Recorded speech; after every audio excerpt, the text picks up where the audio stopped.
you want to be competent and dangerous, or do you want to be vague and useless? It is definitely the case that there is no more exceptional form of the capacity to be dangerous than to be articulate. And so it's a moral endeavor in some real sense. Right? To become articulate is to become the master of your own tongue. Every advantage comes with a disadvantage. So if you're extroverted, you're social, and you're positive, but you're impulsive, and you can tilt towards people, and you can't stand alone. No matter where you land in the landscape, you're going to have your associated faults and temptations. You've got a goal, and you'll see that as you progress towards the goal, there'll be obstacles that emerge, and some of them you don't want to confront. That's why it's useful to order your room. Chaotic room makes you anxious. Why?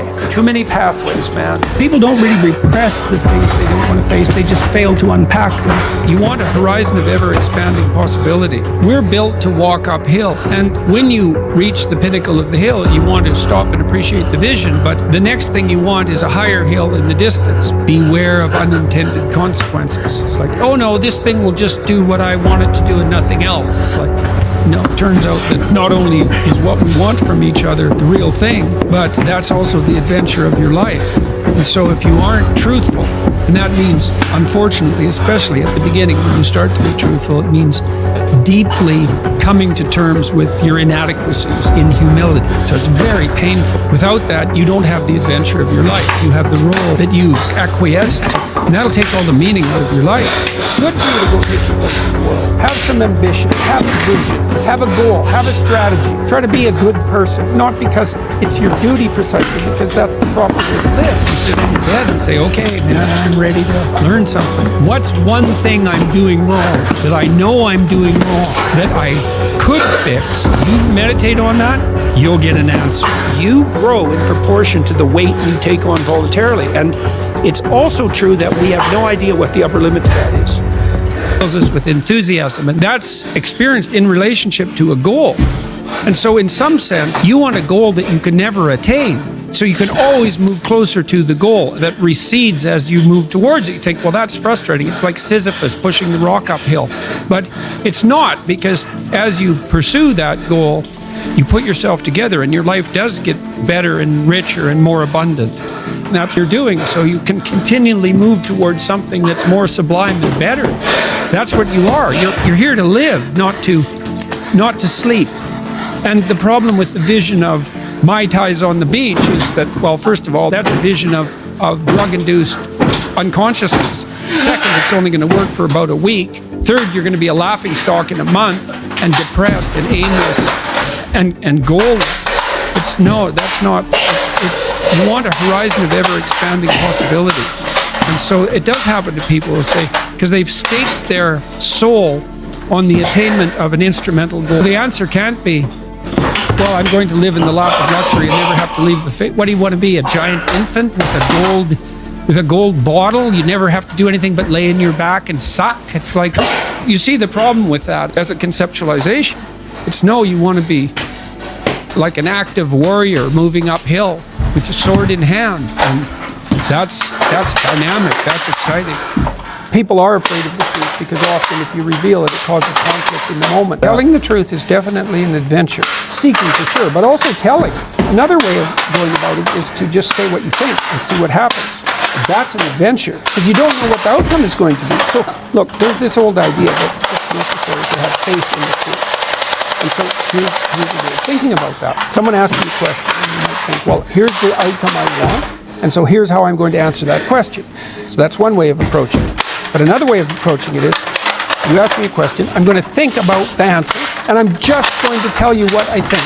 And it doesn't matter what the outcome is, because I'm willing to see what the outcome will be, predicated on the idea that article of faith. Because I believe, and I believe this deeply, the being that you produce as a consequence of telling the truth is good, by definition, even though it's harsh and often uncomfortable, because you get in trouble. One of the things that I've really learned recently, or learned to articulate better, is that there's a very tight relationship between aspiration and responsibility. The first question might be, do you need to aspire to something? And the answer is, well, yes, because you have to do something. If you just sit there, you'll die. You can't just sit there. You have to go act out in the world. Okay, so act towards what? Well, that's whatever your aspiration is. You have to have an aim. Okay, well, what should the aim be? Well, it should be something worth doing, let's say. Why do something that you don't feel is worth doing? What do you think's worth doing? Well, if you watch other people and you judge when they're doing something worthwhile, you usually judge them positively if you see that they're taking responsibility, at least for themselves. What, do you want to be completely useless so other people have to take care of you? That's pretty pathetic. And maybe you could get your act together so you're taking care of yourself and your family. And maybe you could even do better than that and take care of yourself and your family and your community. Well, good for you. That's responsibility, and that's an aim. Well, here's one of the things that's cool about that, is that your life doesn't have meaning without aspiration or an aim. Okay, so you need a hierarchy of values. There's got to be something at the top. It's got to be something important. If you don't have that, your life doesn't have any meaning.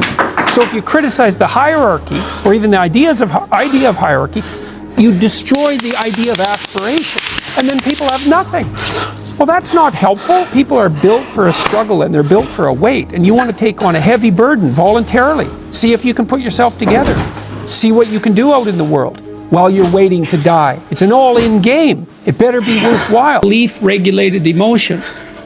So what happens is that if you act out your identity, if you act out your beliefs in the world, and what you want doesn't happen, what happens is that your body defaults into emergency preparation for action. And the reason for that is you've wandered too far away from the campfire, and maybe you're naked. And so what do you do then? And the answer is, well, you don't know what to do. So what do you do when you don't know what to do? And the answer is, you prepare to do everything. And the problem with that is that it's unbelievably draining psychophysiologically. Like, it hurts you. And there's an immense physiological lift, the cost of exactly that kind of response. People stay where what they do has the results they want. That's partly why you want to be around people who share your cultural presuppositions. It's very hard on us not to be where we know that what we want is going to happen. We hate that, and no wonder. There are varying degrees of that, obviously. You can really be where you don't know what's going to happen, or you can only be there to some degree. But by and large, we're conservative creatures, even if we're liberal in temperament. We can't tolerate that much uncertainty. You might ask, well, why? And the answer is, well, because you can be hurt, pain, you can be damaged, you can become intolerably anxious, and you can die. So it's no wonder you're sensitive. We're very sensitive to negative emotion.